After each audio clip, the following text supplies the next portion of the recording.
सांसद महोदय आरा railway station का नाम बदलने की सिफारिश कर रहे हैं। अब कुछ ना कुछ तो करना ही न है। अब सांसद बन गए हैं, अब कुछ उलूल जुलूल हरकत नहीं करेंगे तो आप और हम यहाँ बैठ के चर्चा कैसे करें? कि हम लोग बात ही नहीं करते हैं। वो तो एक्सीडेंटल एमपी यहाँ पर बन गए हैं।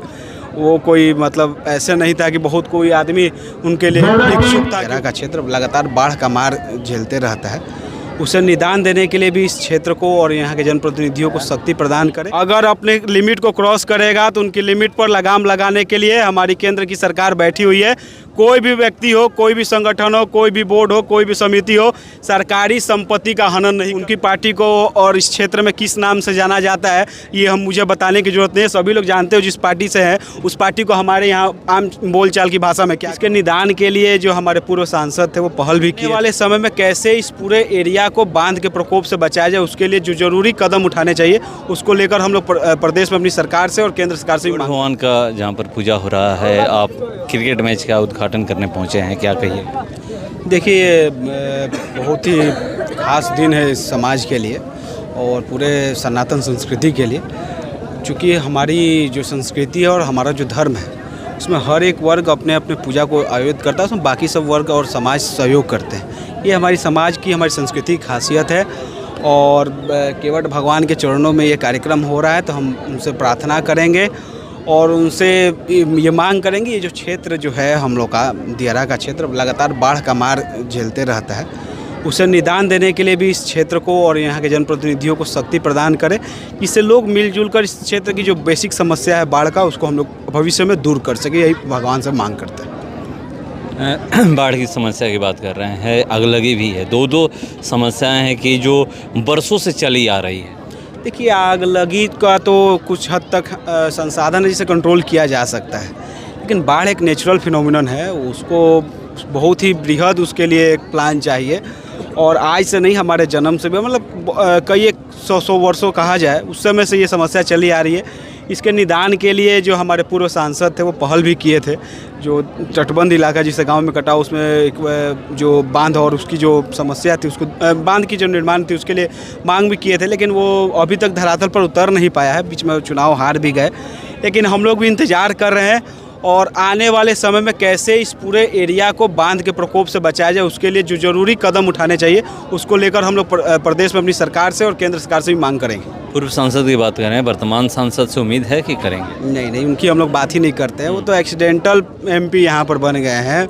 वो कोई मतलब ऐसे नहीं था कि बहुत कोई आदमी उनके लिए इच्छुक था कि वो सांसद बने या जनप्रतिनिधि बने, लेकिन बाय डिफ़ॉल्ट एक्सीडेंटल वो एक तरह से सांसद उनको हम बोलेंगे भोजपुर ज़िले के लिए।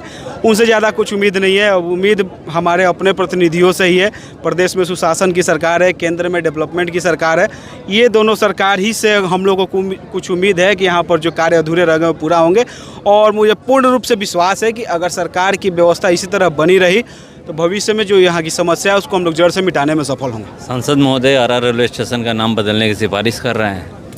अब कुछ ना कुछ तो करना ही न है। अब सांसद बन गए हैं, अब कुछ उलूल जुलूल हरकत नहीं करेंगे तो आप और हम यहाँ बैठ के चर्चा कैसे करेंगे? उनको जरूरी समस्याएं हैं, जो अगर जमीन गरीबी है, परेशानी है, उसको कैसे दूर किया जाए। अगर कुछ अनफेवरेबल कंडीशन है उसको बदलने की ज़रूरत है तो चले हैं नाम बदलने के लिए। तो उनको हम लोग ज़्यादा सीरियसली लेते नहीं है। उनको एक्सीडेंटल एमपी का संज्ञा हम लोग देते हैं और बहुत कुछ उनसे हम लोग एक्सपेक्ट नहीं करते हैं। बताते भी हैं ना कि इन वजह से बदलना चाहिए, उत्तर प्रदेश में जब बदल सकता है तो बिहार में क्यों? तो छोड़िए ना उनकी बातों पर, उनके बातों पर चर्चा करना। यहाँ पर लोग परेशान हैं दूसरे मुद्दों से।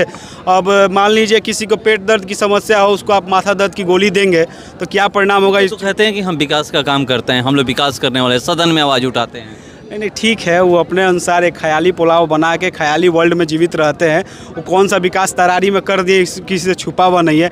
किस पार्टी का प्रतिनिधित्व वो करते हैं ये भी किसी से छुपा हुआ नहीं है। उनकी पार्टी को और इस क्षेत्र में किस नाम से जाना जाता है ये मुझे बताने की ज़रूरत नहीं है। सभी लोग जानते हो जिस पार्टी से है उस पार्टी को हमारे यहाँ आम बोलचाल की भाषा में क्या कही जाती है। खैर, मेरी उनसे कोई कंप्लेन नहीं है।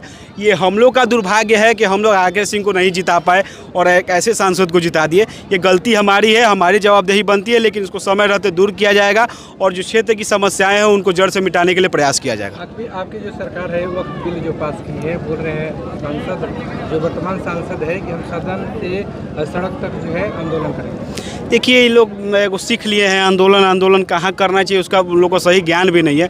कुछ भी होता है तो लेकर आंदोलन करेंगे। आपको पता होगा जब वक्फ बिल पास हो रहा था संसद भवन में, तो किरण रिजिजू जब स्टेटमेंट दे रहे थे, संसद भवन में बात रख रहे थे, उसमें बताया था कि वक्फ बोर्ड ने एक समय संसद भवन की ज़मीन पर भी दावा ठोक दिया था। तो ऐसे मनबढ़ू जो संगठन जो भी हो, कोई भी बोर्ड हो, कोई भी समिति हो, अगर अपने लिमिट को क्रॉस करेगा तो उनकी लिमिट पर लगाम लगाने के लिए हमारी केंद्र की सरकार बैठी हुई है। कोई भी व्यक्ति हो, कोई भी संगठन हो, कोई भी बोर्ड हो, कोई भी समिति हो, सरकारी संपत्ति का हनन नहीं कर सकता, उसका दुरुपयोग नहीं कर सकता है। अगर कहीं पर सरकारी संपत्ति है तो अगर पहला हक होगा तो देश की गरीब जनता का होगा, ना कि इन बड़े बड़े मौलवियों को और जो मौलाना बैठे हुए हैं अपने हित के लिए ज़मीन बेचेंगे और मालामाल होंगे। ये सब हम लोग बर्दाश्त करने वाले नहीं हैं। और केंद्र सरकार की ये बहुत अच्छी पहल है। बहुत से गरीब मुसलमान भी इस पहल को सराहना कर रहे हैं। जो बड़े बड़े जो उसमें भी माफिया टाइप के जो लोग हैं वही इसका विरोध कर रहे हैं। ये साफ दर्शाता है कि ये जो बिल है वो देश के हित में है, जनता के हित में है, और जो चीज़ जनता के हित में रहेगी उसके साथ हमारा सहयोग रहेगा, हमारा समर्थन रहेगा। मुसलमानों के हित में है, पूर्ण रूप से मुसलमानों के हित में है। मैंने तो बोला जो मुसलमान धर्म से जो माफिया किस्म के जो लोग हैं, पूरे ज़मीनों पर अकेले मालिकाना हक कब्जा कर बैठे, तो उनको नुकसान है। गरीब मुसलमान, आम मुसलमान इस बिल से खुश है। उनको कोई लेना देना नहीं है कि कौन मौलवी और कौन मौलाना क्या कह रहा है।